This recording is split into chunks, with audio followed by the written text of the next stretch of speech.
right, everybody. We have a new look here at Load the Box tonight. I did some checking with one of my buddies who filled in with Jack. This has been a few weeks now. I'm back in the basement.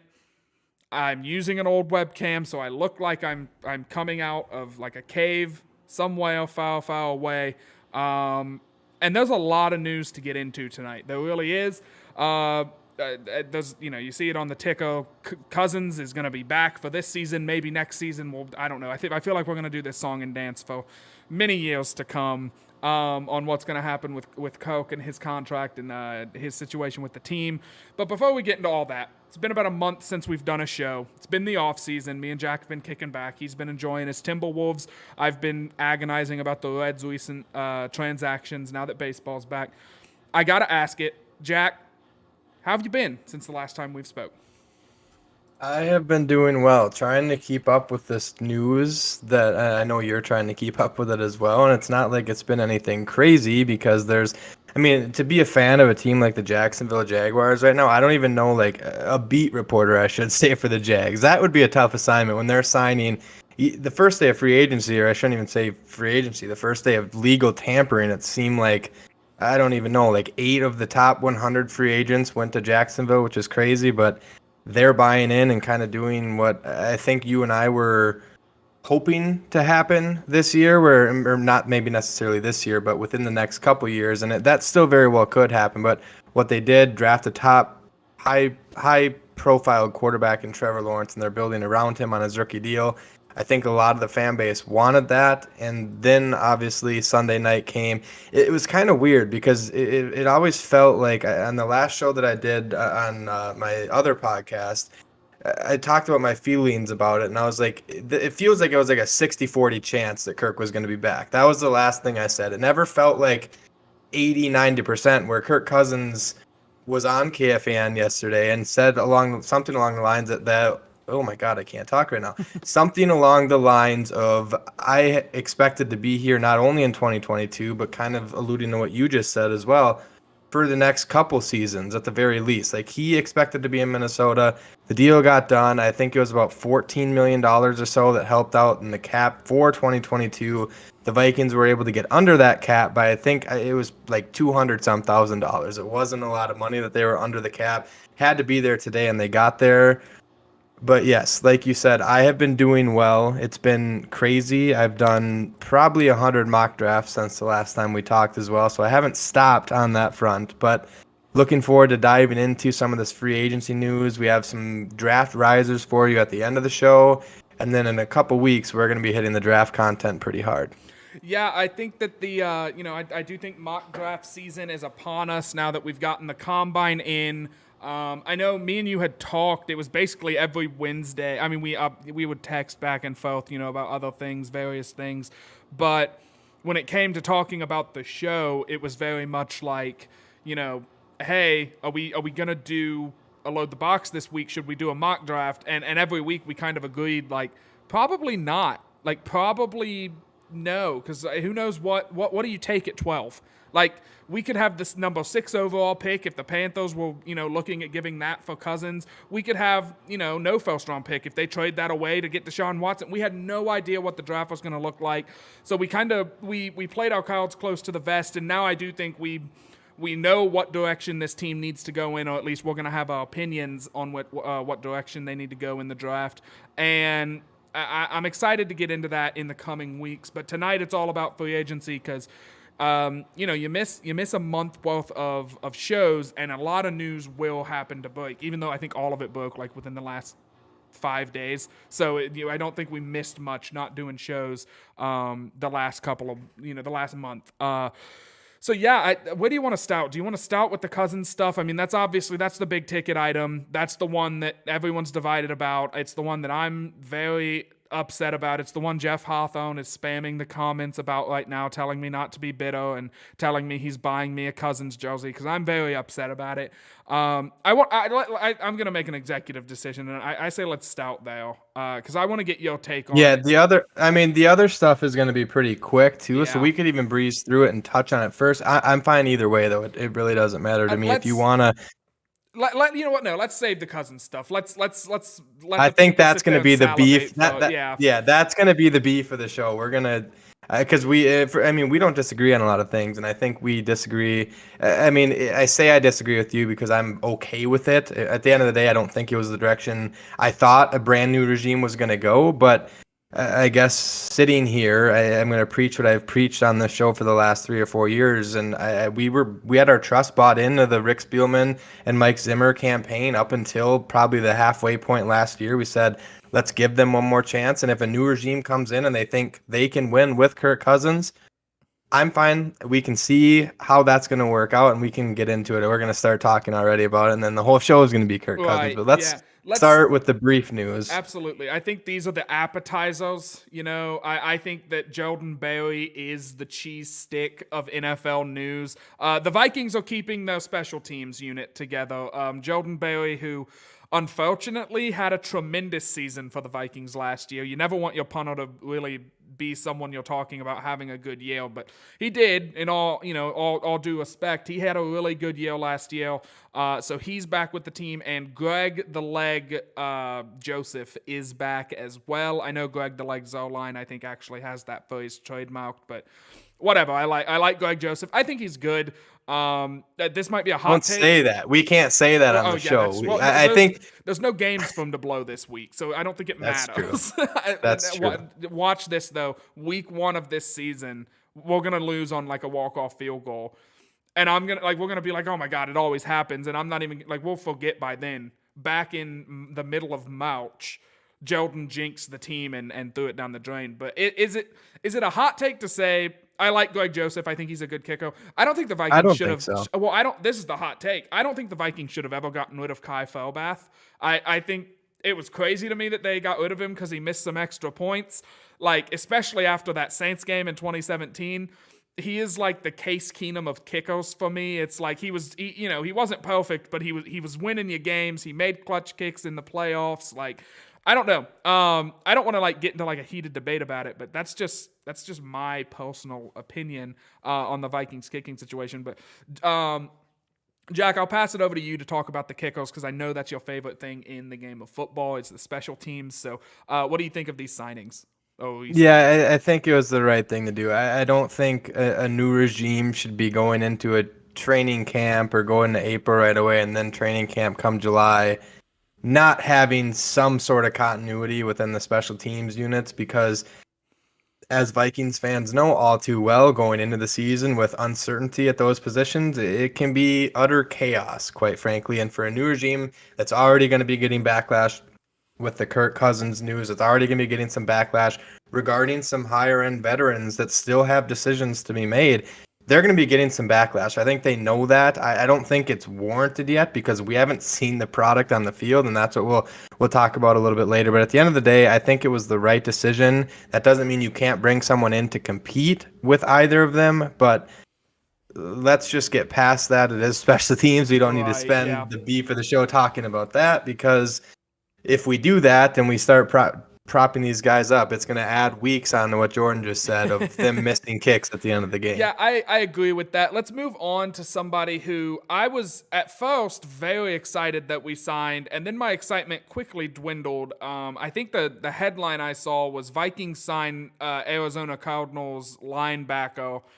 And then it cut off, and I was like, holy crap, we just got Chandler Jones. Like, how did they do that? You know, look at what's his name, the financial cap guy. I can't think of his name. Robbie Brzezinski. Yes. Look at Brzezinski go. He just found a way with the Cousins deal and all this stuff, and we're still going to have him, and maybe we still keep Danielle Hunter. Holy crap, this defensive line. And then it turned out to be Jordan Hicks, who is like, he's good. Tell me if this is crazy. I don't know a ton about Jordan Hicks. I didn't watch a ton of Arizona Cardinals games last year.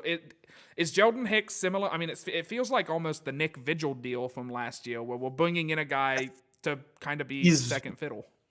He's more talented than Nick Vigil. He's going to be probably manning the interior of that 3-4 base style defense with Eric Kendricks.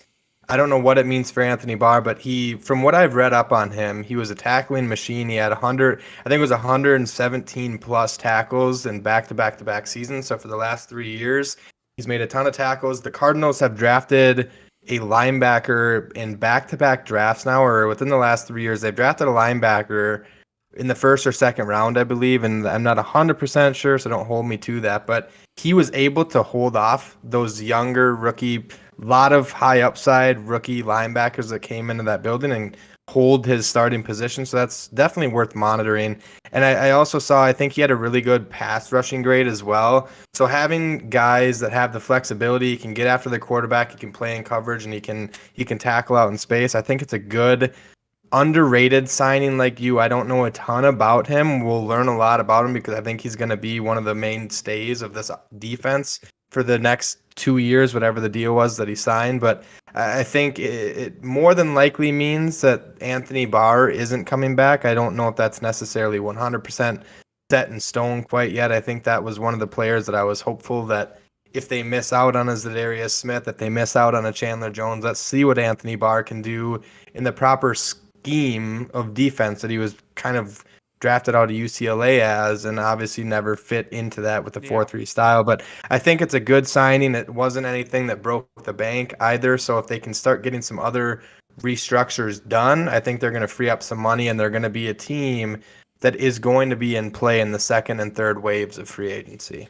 Yeah, I agree with that. I think we should have expected that once Cousins re-signed, and I'm not being negative about this. Obviously I'm not thrilled about it, but legitimately, I mean, if we're gonna keep Cousins or we're gonna keep any quarterback, it could be anybody. It could be Tom Brady. It could be Mahomes. It can any quarterback. You're not gonna make the splashiest of splash moves in free agency just because the money probably isn't there unless your quarterback's on a rookie deal. See the Cincinnati Bengals going out and just throwing the entire bankroll at offensive linemen because they can afford to do that. Same with the Jags. Like, they're just throwing money at these guys. The Vikings aren't in that situation, so I agree with what you're saying. Kind of that second tier of free agency that we're about to get into, I think the Vikings will be much busier. I probably should have saved Jordan Hicks for last because I think he is probably more exciting than the next guy. Johnny Munt. Coming over from Los Angeles, obvious scheme fit. You know, he played in the LA system, won a Super Bowl, and is now coming to Minnesota, probably to be tight end 2. Maybe he's in a tight end competition with that big 7-foot guy that we drafted last year, whose name is escaping me. But I think it'll be interesting to see what. I think he's basically on the league minimum. In terms of guaranteed money, there are some incentives he can hit and whatnot, but I'm curious to see if he's going to replace Tyler Conklin. To me, this move does mean Conklin is gone. Like, I don't think there's any chance Tyler Conklin comes back. I think Munt is there to kind of be the safety net in case one of these younger guys doesn't develop into what we want him to be. And like I said, he's got scheme familiarity. What do you think of the Munt signing? And also kind of throwing in Tyler Conklin's probable departure. Well, it's extreme value is what it is. Coming over from the Rams, knows the offense, knows Kevin O'Connell. I saw something on Twitter where Kevin O'Connell was talking about him. I don't know if it was last year, but he was essentially saying that he thinks that Munt can be a type of vertical threat in a passing offense. And on top of that, he's an extremely good block tight end. Doesn't really feel like the Vikings have had that since David Morgan is probably the first name that comes to my mind when you talk about a tight end that can actually hold his own blocking. I think Munt is able to do that. He's probably not, I don't know if he's quite as good as what David Morgan was. Maybe, I like you, I don't know a ton about him. He's a guy that's coming to play. I think his guaranteed money is in the 200,000, somewhere like that. Like I said, extreme value. But I agree with you. I think this means that Tyler Conklin is likely out the door. Never say never. Things can change. The NFL is a wild place, but it really shows what Rick Spielman did too with that 4th-round pick. It would be awesome to have that 4th-round pick. I think Chris Herndon had like 4 total catches. He did score, I think if I'm remembering correctly, he scored a touchdown in Carolina. That could be the wrong game. I think he did score 1 touchdown last year, but I think he replaces that, and he has some scheme familiarity, like you said. So I think it's a good, very underrated signing where he can be not necessarily a huge difference maker. We already know, hopefully, that's going to be Irv Smith Jr. next year. Hopefully he's healthy. because he was the talk of the talk of training camp in 2021. Everyone was saying this is the Irv Smith Jr. breakout season. Conklin was having a good camp too. So that's a position where it felt like a position of need where the Vikings might have to draft one in the third, fourth, fifth round somewhere.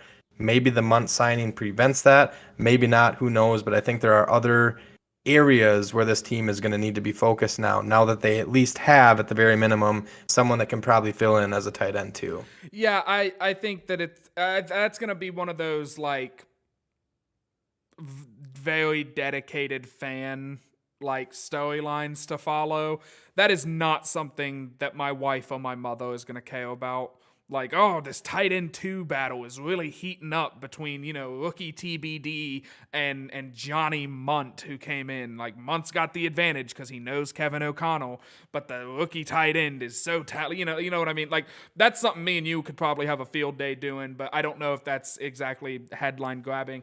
Not necessarily big free agency news, but Patrick Peterson did talk on his podcast recently. I don't know if it was today or in the past couple of days.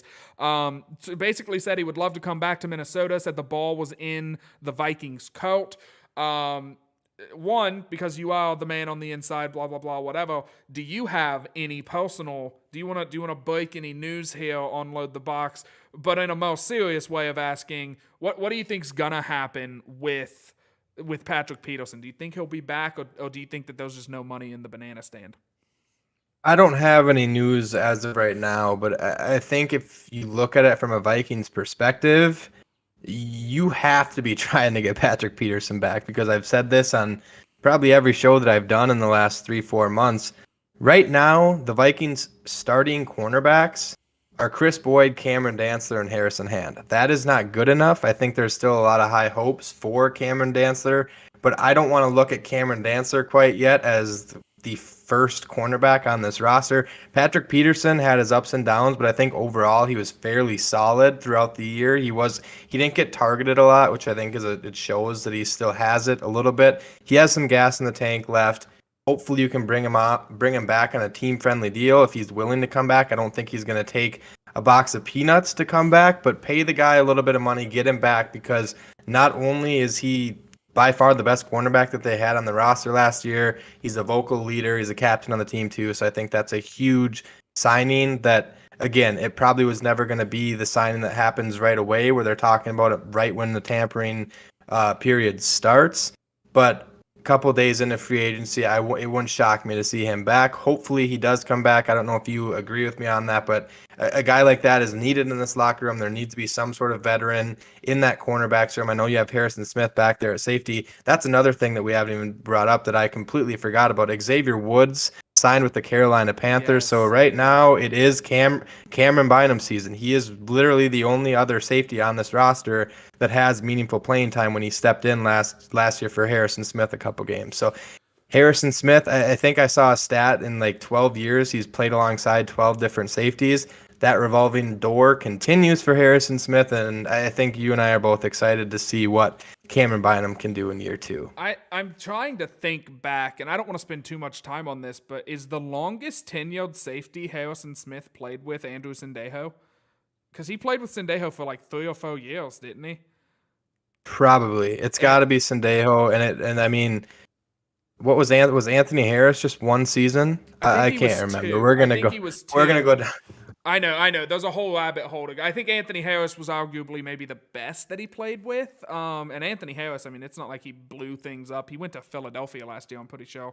And the fact that I don't remember where he went means he did not have this elite breakout, crazy season, which is a good thing, I guess, if they're leaving your team. You don't want to see him, you don't want to miss out on stuff like that. But I do think that it's worth on the Patrick Peterson news, before I move on, I agree with you 100%. I think you have to bring him in, especially if, and you'll see as we do our mock drafts, I think both of us agree we'll probably take in defensive back at 12, and if we don't take one at 12, we're definitely taking one at 44, whenever the second round pick is. Like, you have to take at least one in the top 50, and I would like to see them take 2 in the top 100. I think it's one of those positions where you double dip because you have to get an influx of talent there. unless you're those two schools of thought, right? There's the build a really good secondary and just cover long enough for your pressure to get home, and then there's the build a defensive line so good it doesn't matter how good you cover, there's no time. And I think that there's a fine line between that.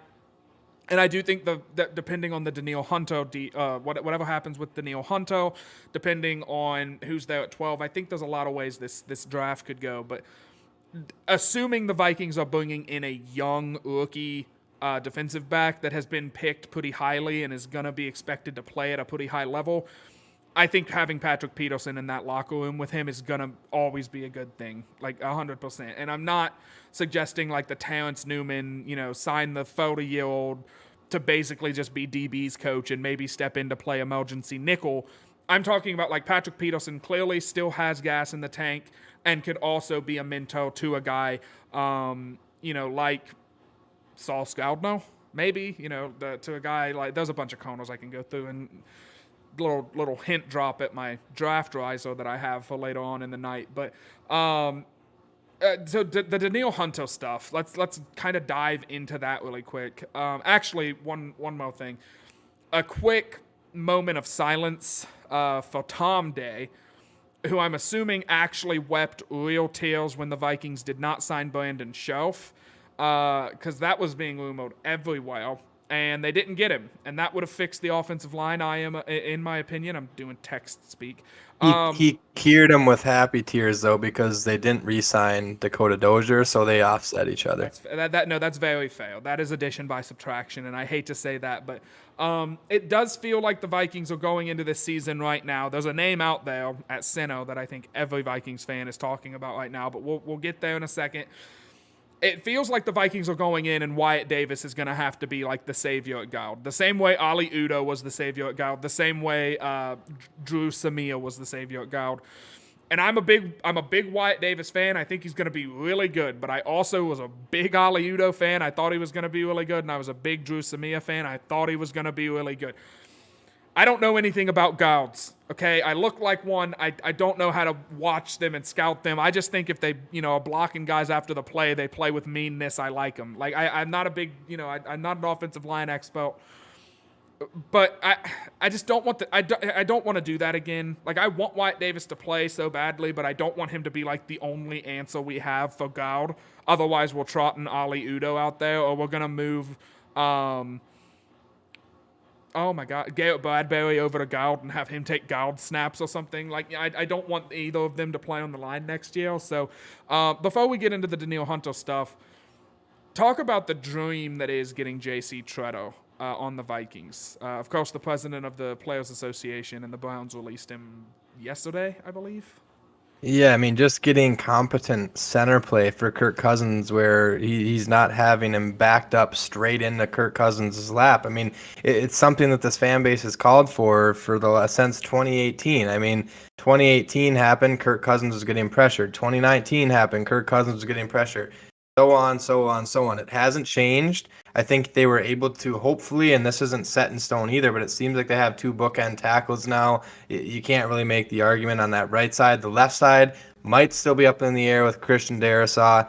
I think we saw enough that there's no question. I don't think that he's the starting left tackle of the future, at least for the time being, until if he were, God forbid, fall on his face. That wouldn't be ideal. But I think we saw enough to be at least excited going into the season next year about our two tackles. The guard spot, Ezra Cleveland, that's shored up in my opinion. I don't think that's going anywhere. But center and right guard specifically, has just been a thorn in the side of this Vikings offense since Kirk Cousins arrived, and getting him in the building would be huge. I think there's got to be some sort of connection there. I don't know how much Kwesi Adofo-Mensah is spending time with the players out there in Cleveland, but if he seems like a guy where there would be some sort of relationship with the GMs and with Andrew Berry out there. So you'd think that would stem from that a little bit. And to be honest, I just don't know what the Vikings have in Garrett Bradbury. I don't think we've been proven that he's been atrocious. Don't get me wrong. He hasn't been good. I think he's been fine in the run game because he is what he was coming out of the draft. He's an athletic zone type offensive lineman, and he fits that, and he does fine in run support. But it's just been so bad watching this offensive line try to block, especially the interior of that offensive line, trying to block and protect Kirk Cousins. You're going to pay Kirk Cousins. You need to get players that are going to protect him. I'm not saying he can't get sacked, he can't get touched ever, but he's a pocket quarterback. I'm not saying none of the blame can go towards Kirk Cousins. He's got to be better in the pocket at stepping up and delivering throws as well. But at the end of the day, you pay your quarterback, then you better have a good offensive line, especially if he's not one of these scrambling type quarterbacks like the modern day NFL is starting to see. Yeah, I mean, you look at what happened with the Tampa Bay Buccaneers when they got Tom Brady, and it was like it felt like every move they made was offensive line related because they were just making sure that, look, if we're going to go out and we're going to get the GOAT, who, by the way, I don't think we're going to get time to really talk about it tonight, but I almost cried when Tom Brady announced his comeback because I was devastated when he left because I was like, oh my God, this is the end of an era. And then he came back and I'm like, he's never going to die. But anyway, the Vikings need to really commit to that. And I get, Zimmer wanted to run the ball. So what did he do? He got guys that were good at run blocking. I keep wanting to call him Dakota Dojo, and that's just not his name. Garrett Bradbury is a good run blocker. He's good in that zone scheme. His PFF grades are above average whenever it comes to run blocking. And then his pass blocking grades are so terrible. It's like, yeah, the reason he's good at run blocking is he's undersized, so he's a lot faster than most centers because of his, he's just smaller, so he's quicker. Unfortunately, whenever Akeem Hicks can pick you up one-handed and just throw you at your quarterback, that means that you're not going to make it in the NFL. And no one likes Garrett Bradbury, or no one liked Garrett Bradbury in the past tense more than I did. I mean, I bought his jersey like 2 weeks after we drafted him because I was so excited that we committed to an offensive lineman.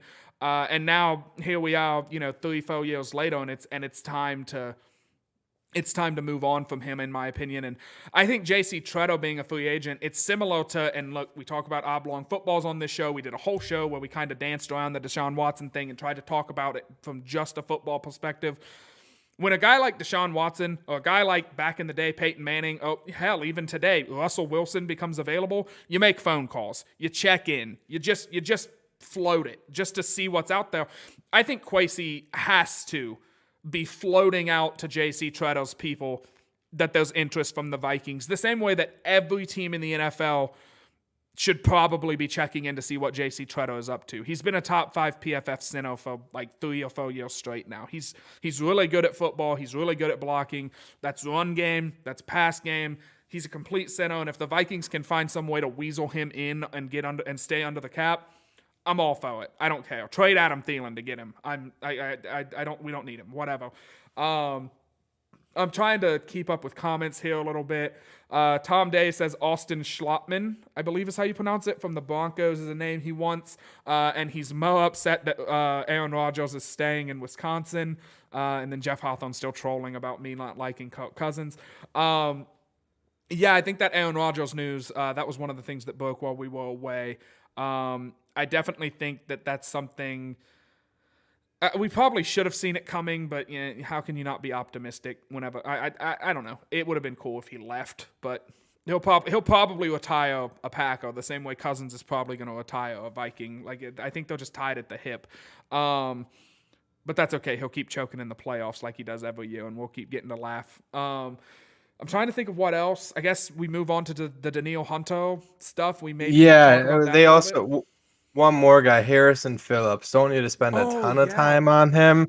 Defensive tackle from the Buffalo Bills. Kind of a +1, -1 addition with the loss of Michael Pierce. But the best availability in football is just being available. And Michael Pierce over the last 2 years played in 8 total games the last 2 seasons. So I think he was a great presence in that locker room. I think everyone, myself, yourself included, want to see him succeed in his NFL career. Kind of unfortunate how it worked out in Minnesota with the COVID stuff and then getting hurt last year, but excited to get Harrison Phillips in the door. Don't know a ton about him as a player other than the fact that he's a great run-stuffing defensive tackle, and he was the Bills' nomination for Walter Payton Man of the Year. So I think whenever a new regime comes in, you have to get some high-character type players. I know there's people out there that probably don't necessarily think That's the biggest thing in football, but getting high character guys in your locker room where the team is going to kind of rally around players like this and love players like this.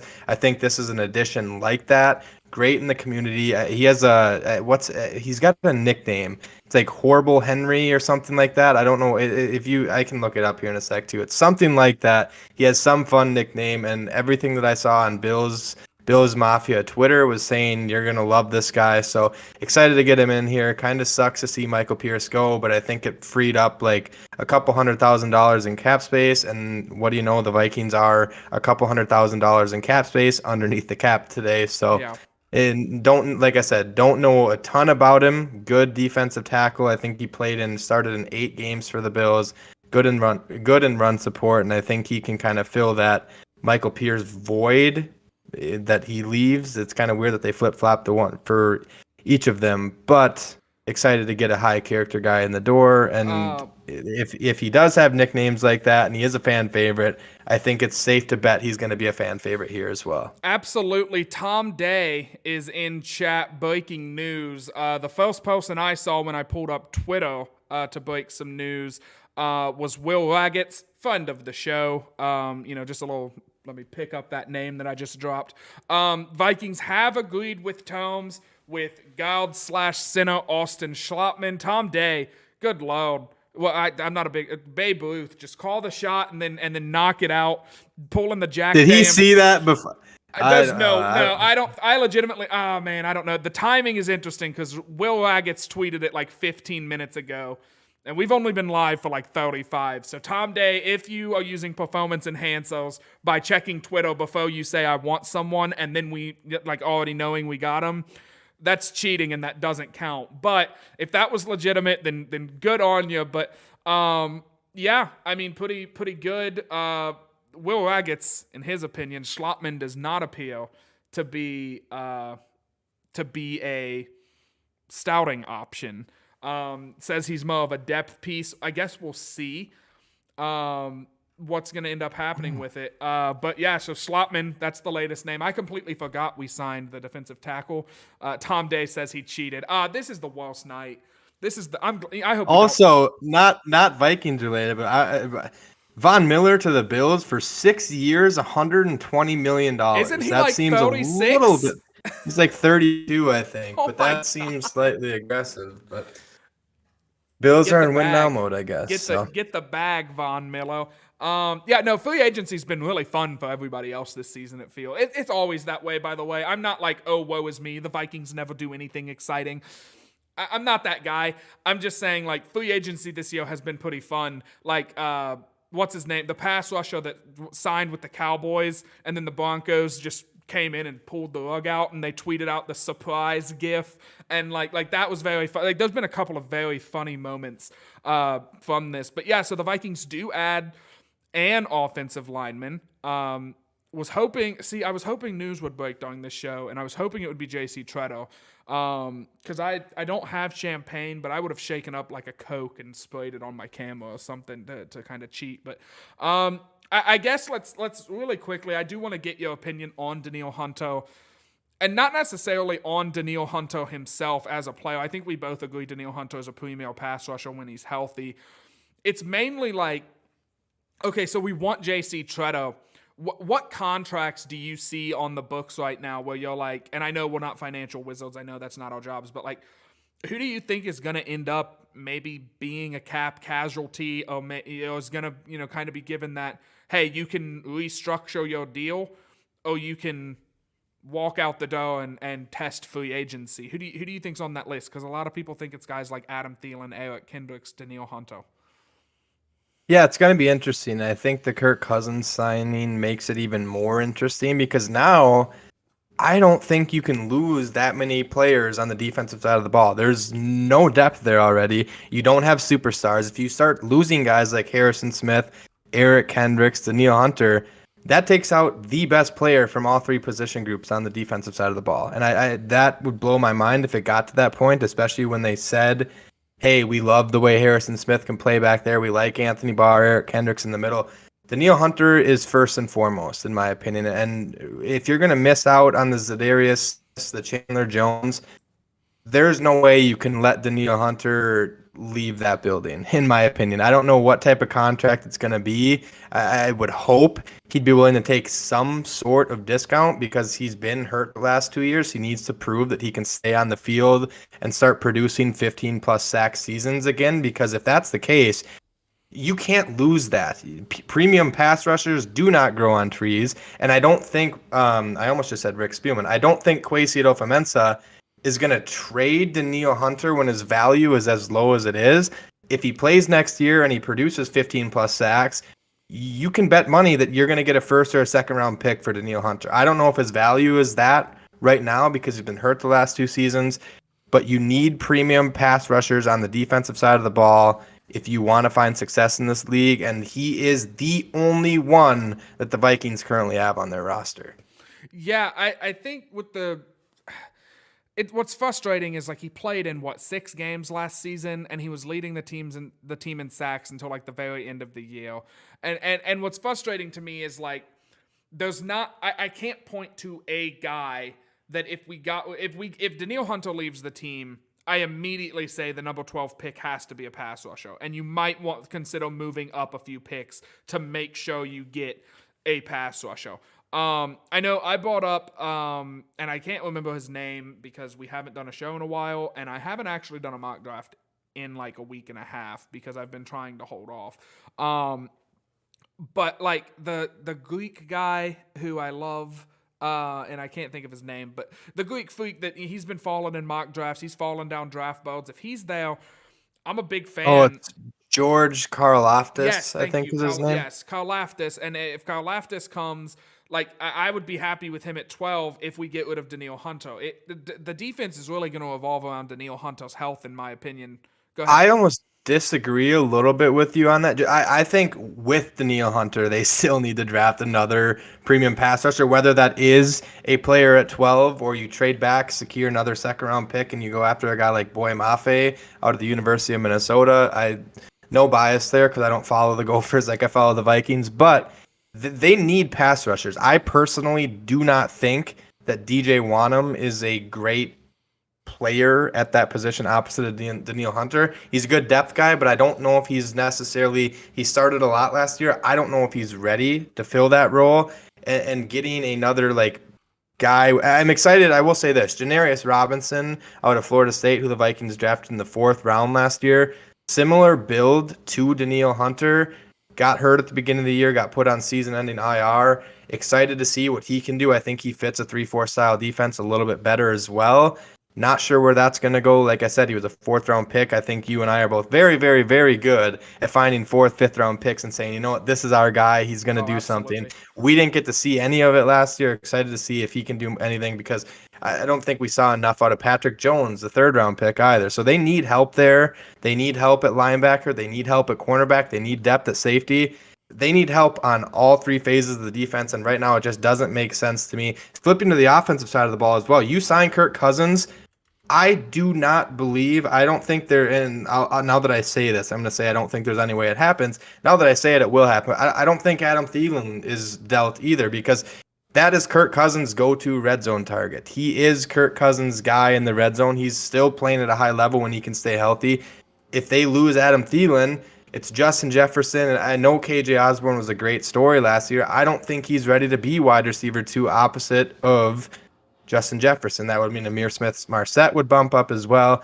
I think Adam Thielen is needed on this team a little bit more than he's given credit for. If he can stay healthy, I would expect another big season out of both him and Justin Jefferson, and I think you need both of them to stay healthy to have success. But I just don't see, and I could be wrong on this, but I don't see a world where the Vikings go and they say, you know what, Kirk, we're going to extend you. You're our guy for at least the next 2 seasons.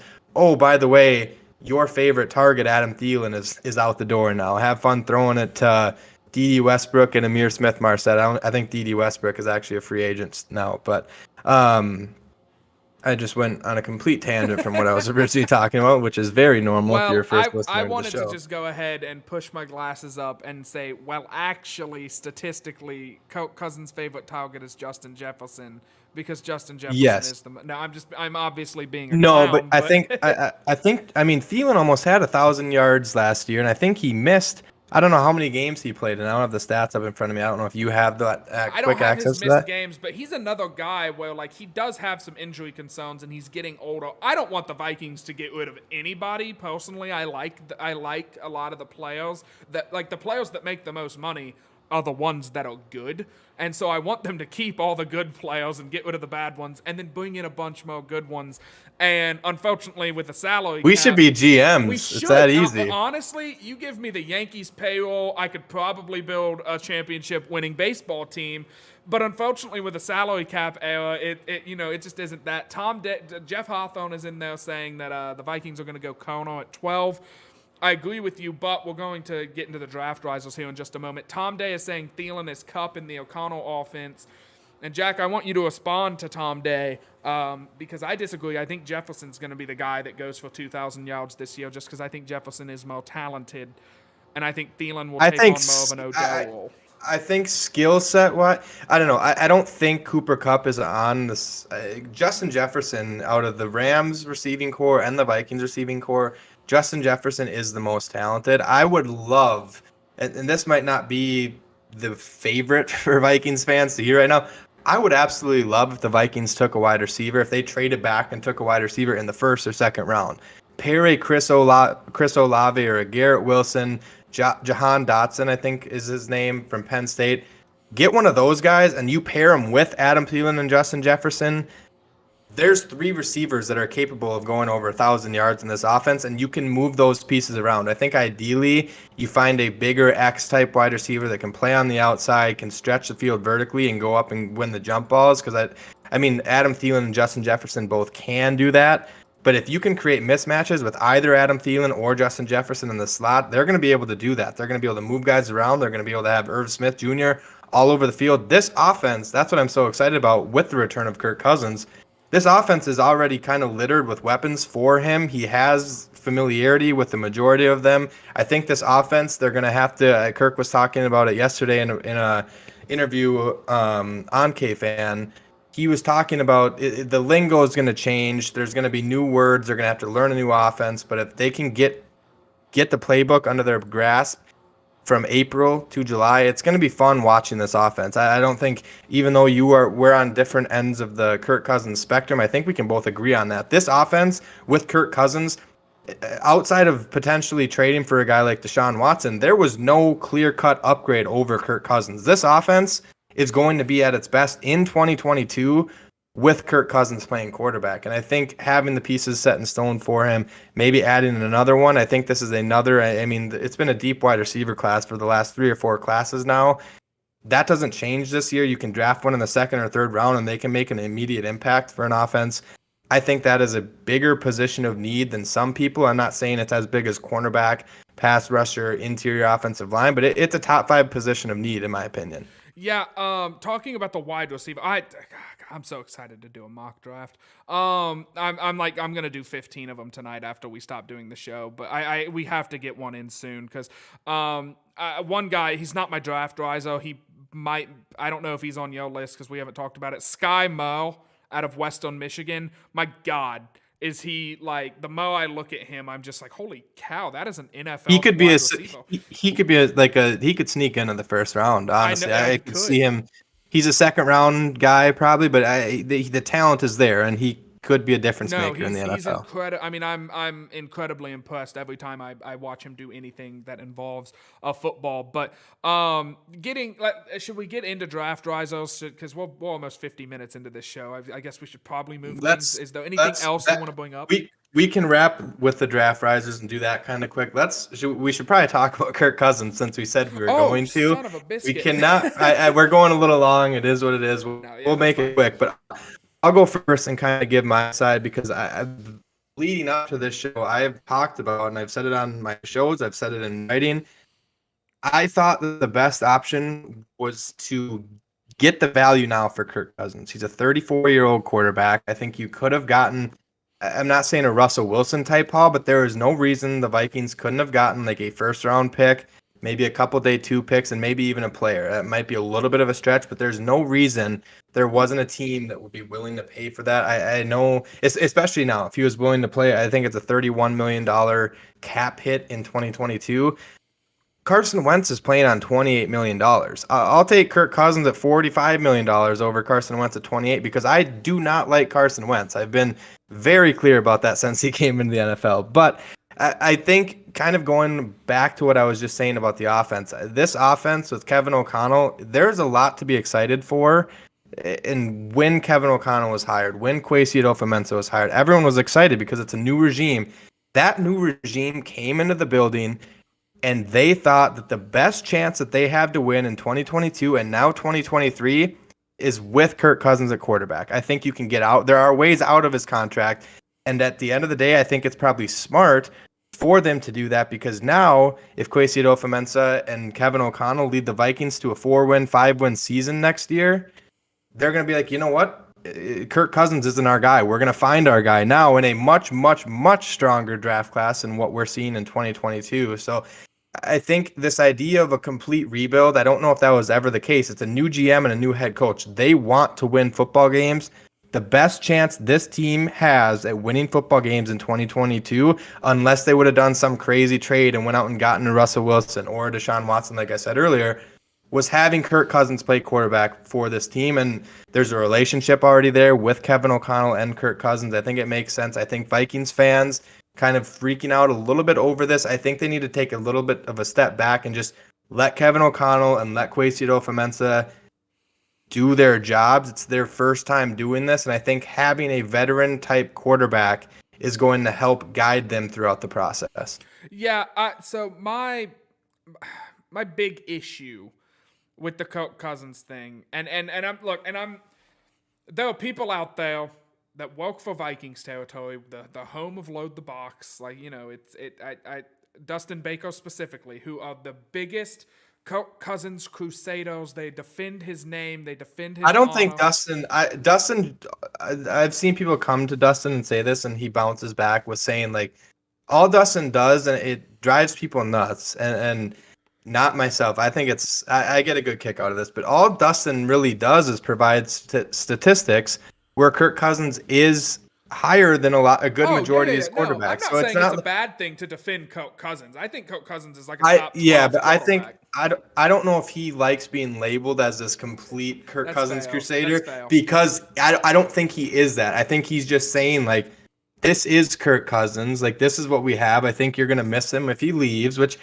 I've said that. I think there was a great chance that if Kirk Cousins were to not re-sign or get extended, that the Vikings would have fallen on their face in 2022, and maybe that would have been fine. Maybe they would have been able to go out and get a CJ Stroud or a Bryce Young, a young quarterback that this franchise hasn't seen something like that. I think they had their hopes up for Teddy Bridgewater until the gruesome knee injury. Like, this fan base is like so hungry for that youthful movement at the quarterback position where they know they drafted, they groomed, and now they have a Patrick Mahomes of their own. That's not going to happen. It's probably not going to be Patrick Mahomes, but that shouldn't stop the team from trying. That was my argument going into the draft.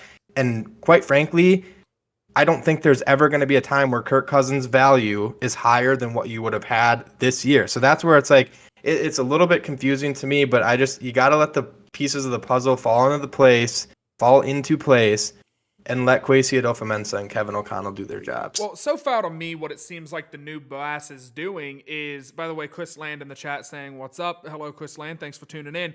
The new brass appears to be trying to recreate a semblance of the Rams offense. I mean, they're signing backup tight ends from the Rams, and don't get me wrong, I know you're not just going to do, but like Kirk Cousins fits that Matt Stafford play action quarterback role.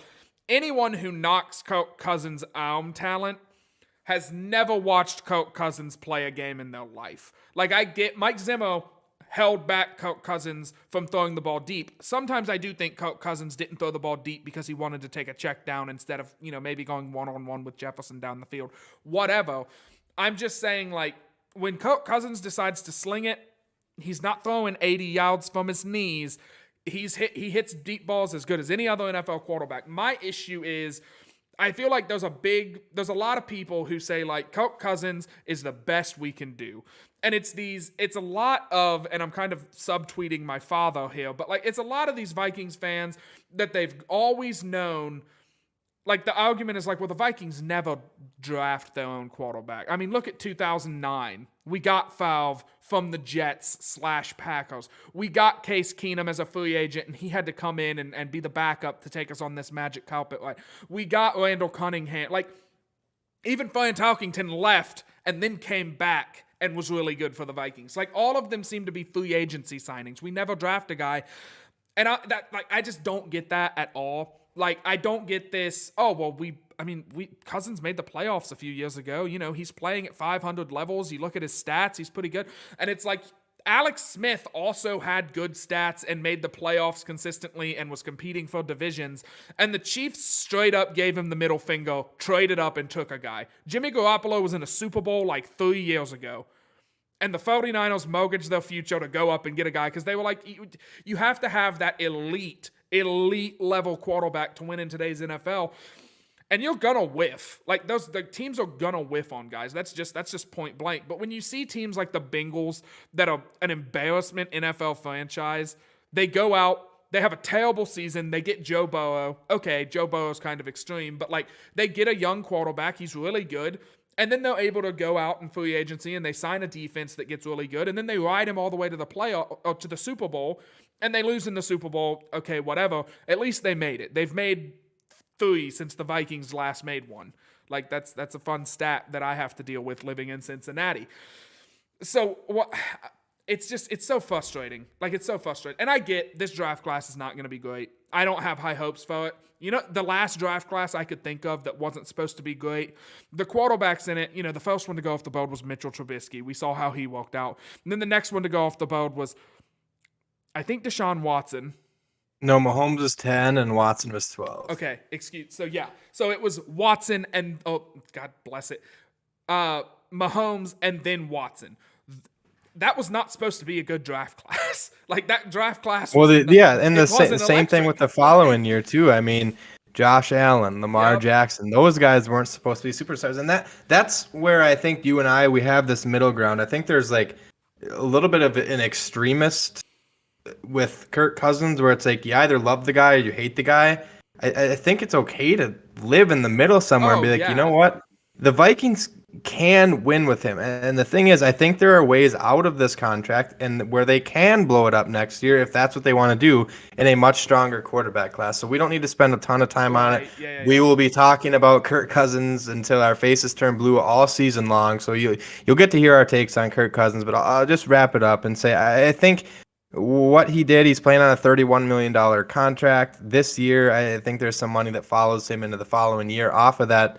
But if you were to tell me that Kirk Cousins is playing near $30 million, it wouldn't bother me one bit. I think it is weird because I know, like I said before, the value was there now. This felt like the year where you have to trade him because at the end of this contract, he's going to be 36. I don't know how many teams are going to be willingly trading first-round picks for a 36-year-old quarterback, but I want to see what happens with Kirk Cousins and Kevin O'Connell because we never really got to see a good connection. I mean, Mike Zimmer, from some of the reports I've read, it sounds like Mike Zimmer just started talking to the freaking guy this year, like for the last year. Like, give him a quarterback that can work with him, a former quarterback that's going to see the game through a quarterback lens, someone that, oh, hey, by the way, just won a Super Bowl with the Rams. I'm excited. The talent is on this roster offensively. You have to figure out the defensive side of the ball. Excited to see a scheme change there with Ed Donatel too, but you got to get some players on the other side of the ball. I think that will come. I think that's going to be the attacking point for this draft class, and it's a deep defensive draft class, so that's good news for the Vikings. But like I said, I'll end it with this. At the end of the day, Kirk Cousins being the quarterback for the Vikings in 2022,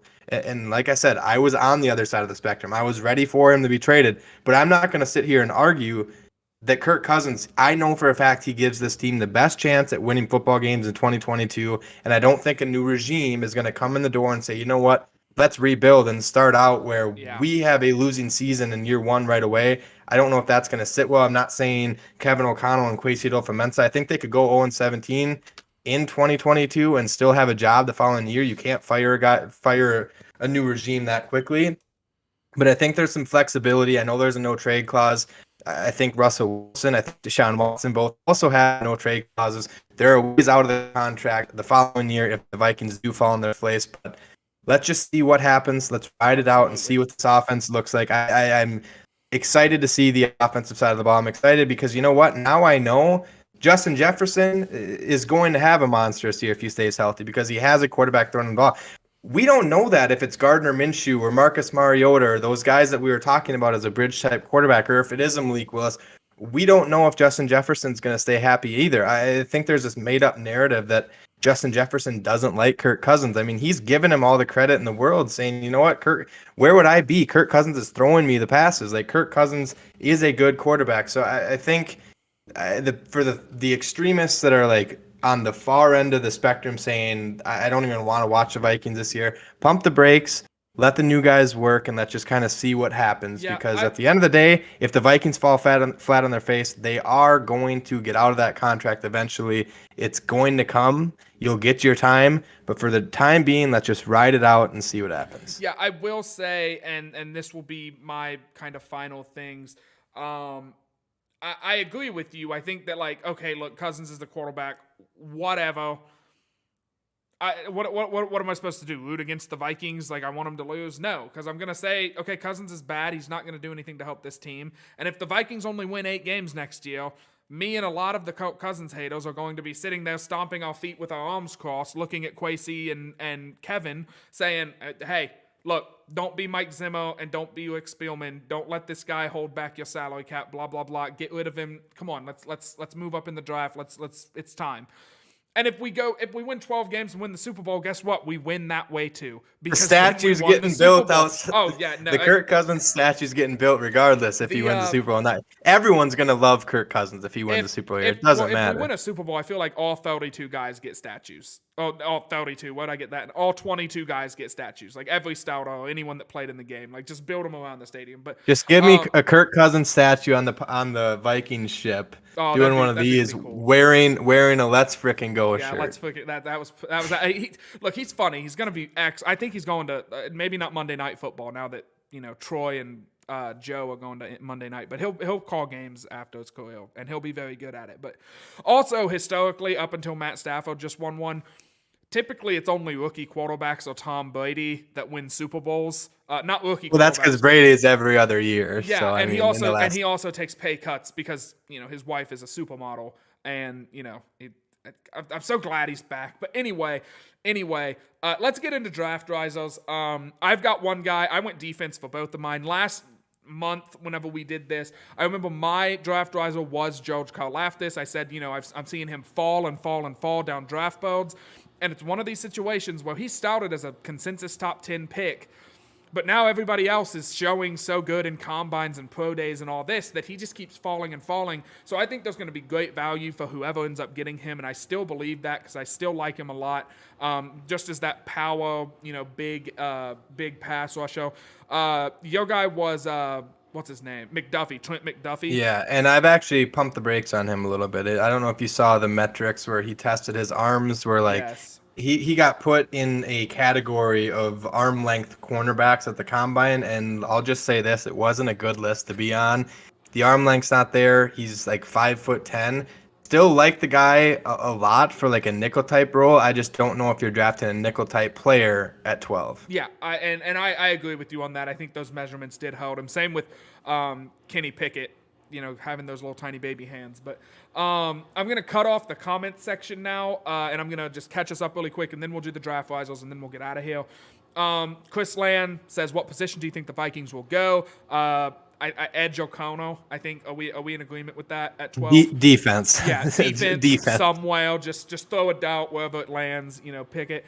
Tom Day during my rant said Jordan's coming back to the light. Yes, Tom Day. I'm still very in my feels. And then Chris Land pointing out that we drafted Teddy Two Gloves. I'm not talking about drafting the number 32 pick, drafting a quarterback. I'm talking about like moving up, getting a top 10 guy. I'm talking about elite quarterbacks that we'll draft in here, not. Who's the best 32nd pick quarterback? Lamar Jackson, probably. So, okay, on to draft risers. I don't know who you're going to pick. I think you know me. I want you to go first because the anticipation is kind of killing me.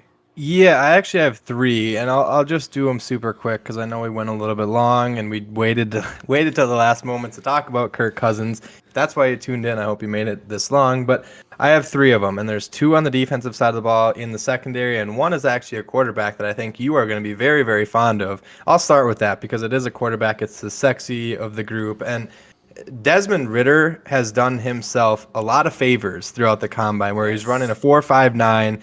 Good athlete. I think you need to see improved accuracy. You turn on the film or turn on the tape. There's just times where it's like, what were you throwing right there? I think he's smart enough to go through progressions at an NFL level, and the athleticism. I'm starting to see him slide into the first round, which I think was surprising to me. I don't think.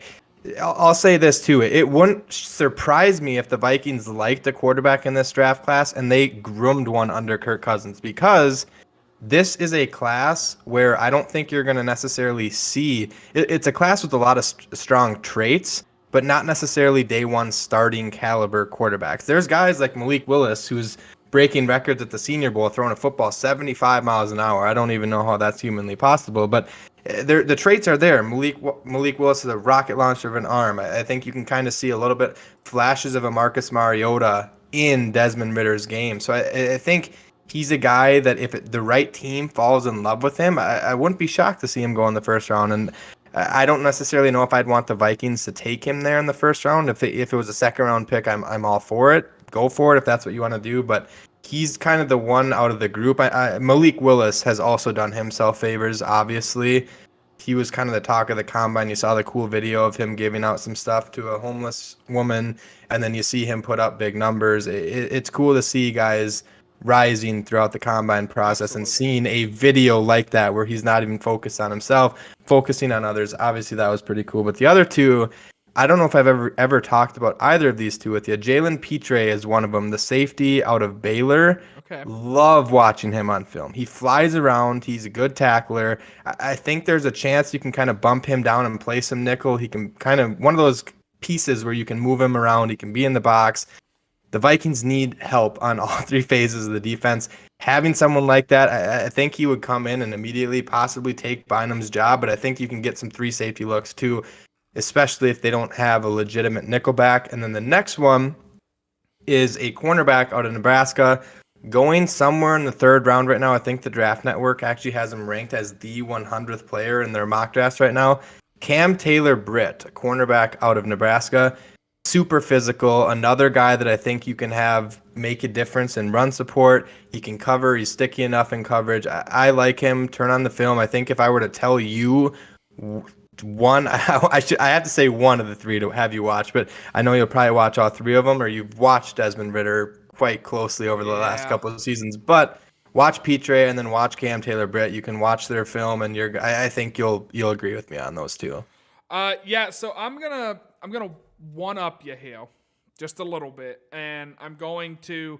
My first one is so I'm building my own little universe here where I'm running the Vikings, right? And so with pick number one, I've already taken George Karlaftis, right? So we have an elite pass rusher coming in day one, going to be a good pass rusher, really solid, right? Maybe we even trade down to get him since he's just plummeting down draft boards. Who knows? Excellent value. So now in the second round, and I've already talked to you about this guy. If you haven't watched Tariq Woolen play, look, he's a UTSA Roadrunner. And look, I know it's a small school. It's, level of competition, all that stuff. He's 6'4", 205, and he ran a 4.26. What do you want? Like, what do you want? This guy is little. I mean, like, this is probably Mike Zimmer. This is what he dreams about at night, is getting a guy who is 6'4" tall and runs a 4.2. Like, and I know the combine, everyone's talking about how they were a little loosey goosey with those timers. But PFF did some estimation. Add 0.8 to that. Okay, he ran like a 4.3 even. So he's still pretty quick. So watching him on tape, he's long, man. He makes up. He has excellent makeup speed because he's just really fast, and then his ability to play the ball because of that height is just elite. I mean, he's really, really good.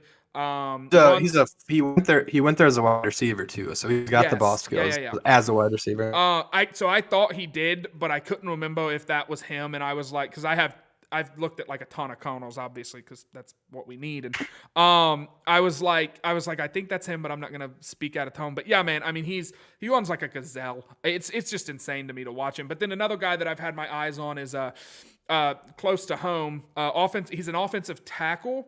So we're gonna have to teach him how to play guard, but that works because he played rugby before this. Daniel, I think is it Falele?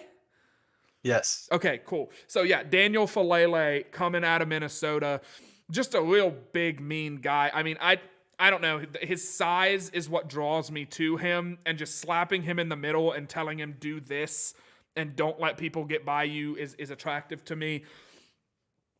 He's a name that I'm grabbing in like the third or fourth round in a lot of mock drafts, just because, like I said, I know he's a tackle, but he's so raw at the game. I think you can kind of, he's malleable. He's very, very coachable right now. And then really quickly, I'm going to go into these two. There's a pass rusher out of Kentucky named Josh Pascal, who I'm a big fan of. He's similar to George Karlaftis, very kind of big, physical, more power rushing than he is speed. He does have some really good speed. I'm a big fan of him. He's also like, it's funny because these two guys are very opposite. He's like held in high praise for his off the field stuff, like community work. He got really good grades, like, took school very seriously, very high character athlete. Now it's time to get into the nitty gritty. Have you heard of this Jack Jones guy from Arizona State? Sounds familiar. Man, Probably that done. He is insane. He is so good, and no one's gonna touch him because he is just a bad guy. He's not a good person. And I shouldn't say that, okay? He got kicked off the team from USC, and let me try and make sure that I don't say anything.